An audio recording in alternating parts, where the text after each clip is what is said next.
I'm searching for some real profound way to say this.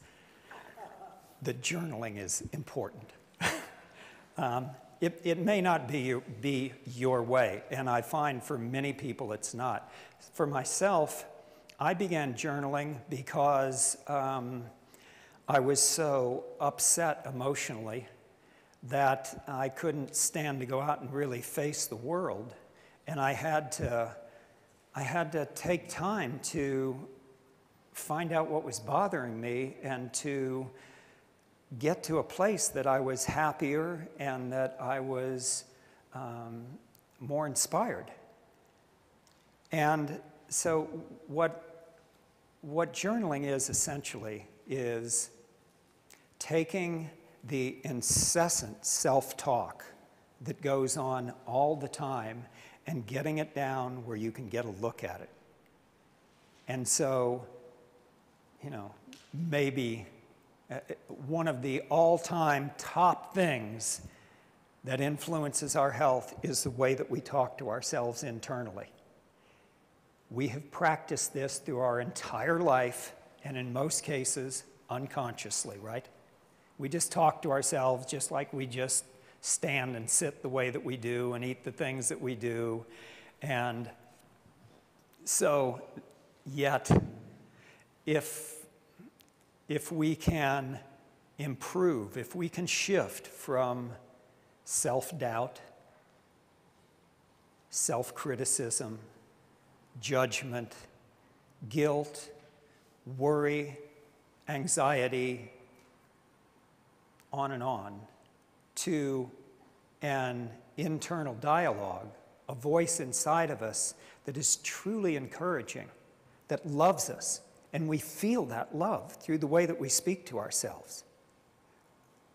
Like we like ourselves.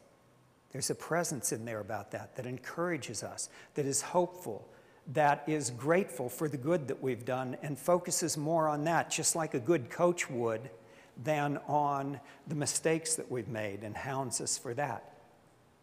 It's hard to find a more valuable practice.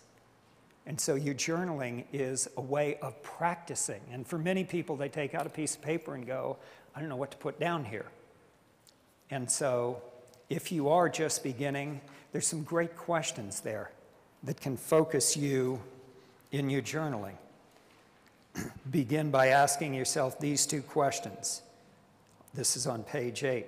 With regard to my health and happiness, what do I really want and why? Most people haven't pondered that very deeply. And without journaling, without a meditative practice, without some form of self-reflection, again, we're not practicing, we're just running around with the same thoughts. And yes, it's thinking, but it's like we're moving all the time, but without a practice that focuses on strength, flexibility, and endurance, we're not getting stronger, more flexible, and building our endurance. We're just moving. So asking ourselves, what is it that I want? It's like most people don't know what they want as regard to health and happiness until they lose it. And then they don't want this pain that they have in their knees. They don't want the bleeding bowel movements, the migraine headaches, the asthma, the da-da-da-da-da. And that stimulates a little bit. But to desire powerfully, to know real clearly what I want and what I don't want.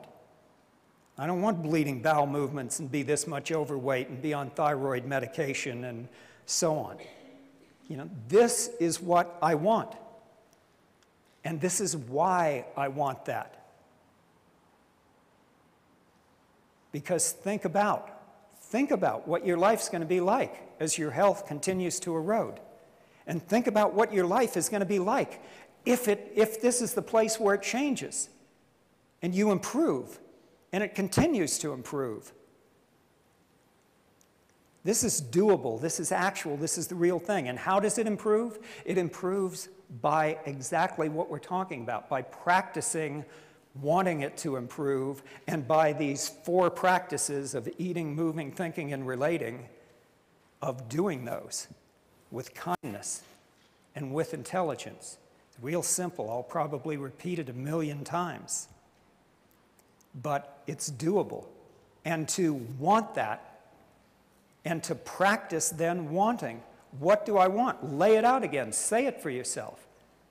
How do I attain that? What's the means to it? These 4 things. What am I going to do today in the way that I rest, in the way that I eat? What am I going to do?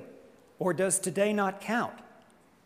But when we know that our health is built out of this and comes to us, hey, that's like what makes it, then you do it. Why do you do it? Because it's what I want to do. That's why. Nobody wants to particularly eat just fruit and vegetables for 3 days. Isn't that what you want? You know, that's not like a good idea like, I don't know, going to Hawaii on vacation.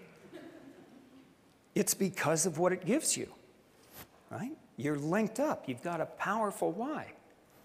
So that's one example of journaling.